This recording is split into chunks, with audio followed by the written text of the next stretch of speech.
I watched every Osgood Perkins project, from his movies even to his singular episode in the Twilight Zone reboot. And one thing that remains consistent through all of his work is his iconic wide-shot camera angle with small subject and overwhelming empty space. This mass of negative space in every single one of his projects is what makes his horror movies so chaotic. This nothing space surrounding the small subject is actually the subject. Now, this massive negative space is used very regularly in media, especially in horror movies and just movies in general. And it can do a lot of things. It can show scale, it can be used to show loneliness, sadness, longing, but Osgood Perkins uses it in a very interesting way. I constantly find my eyes darting around the screen trying to find something, a shadow, a person, Longlegs himself. But one thing that's always there is the mass of negative space. Regardless of if something is there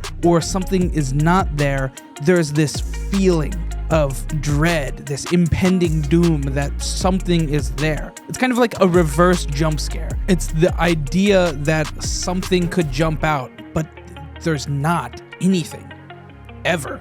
Like, actually never. In fact, it's not a reverse jump scare. It's more like edging a jump scare. Something you would see in a Scream movie, where they open up a fridge door and it zooms in slowly, making you think there's maybe a guy behind it. Then they close the fridge door.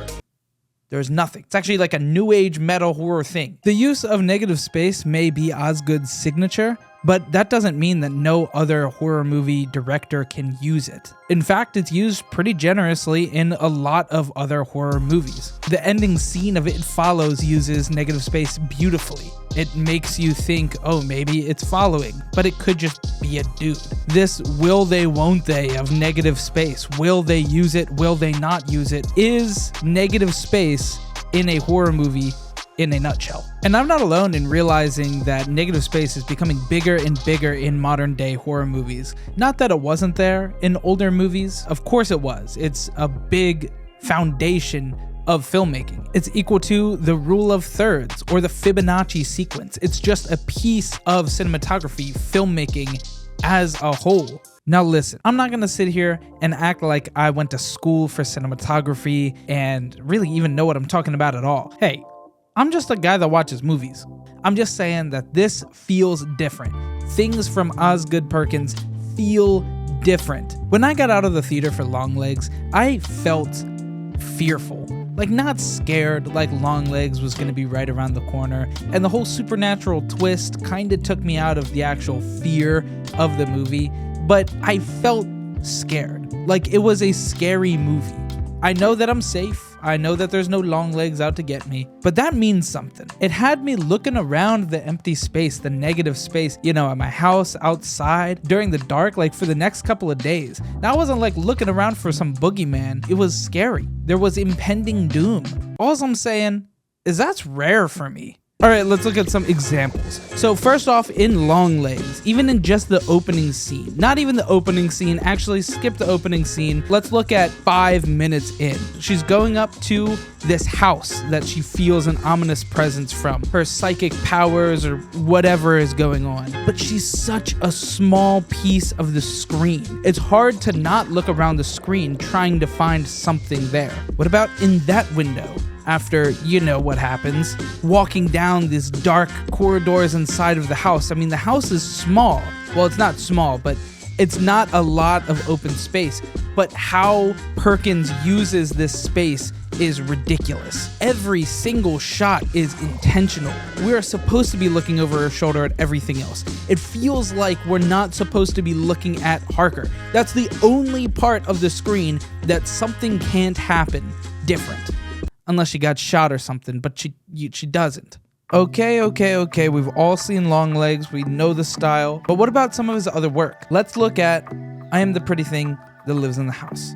This is one of his earlier films, and like you'd expect, it uses that same style of wide lens shot with an overwhelming amount of negative space. But this movie does it differently than Longlegs because it uses the negative space a couple of times. I was talking about how it edges these jump scares. Well, in this one, they just straight up put some of the jump scares in it. Not with like the jarring loud noise or anything, but there is a couple times where it's just a ghostly ghoul in the background. There are a lot of scenes where our main character is just roaming around this big empty house, but my favorite use of this style in this movie is when she looks into the sole TV in the house that she didn't know was there. You have to look around the whole screen. There just feels like there's something there. This is the best exact moment of the feeling that there's something else going on. Another good example is almost every single time that she's in the kitchen, you look around and you don't see anything, but there's this one chair on the wall, like floating seemingly. Why is it up there? We never get any kind of reasoning. Why is it up there? Why is there a chair up there?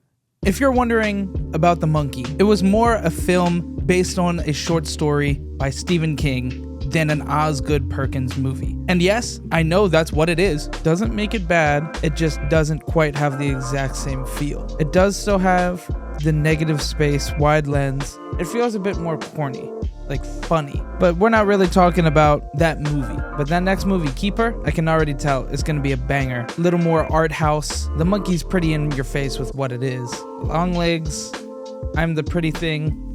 Not quite. I also wanted to briefly talk about the music selection for these works because it does kind of tie in with the negative space style. Of course, there's a lot of music in movies, but the music in Longlegs matches the vibe really well. And same with I Am the Pretty Thing. It's more of like an ambient layered texture than anything else. It matches the vibe of everything without being just music. It's more like ambient sounds layered on top of each other. And I know that's really what music is. It's just a lot of sounds together. It is a bit different. It's in the same vein as Hereditary, where it has this synth bass echoing in the distance, making the vibes just feel different, more horror movie-esque. Longlegs does a great job at doing that same feel.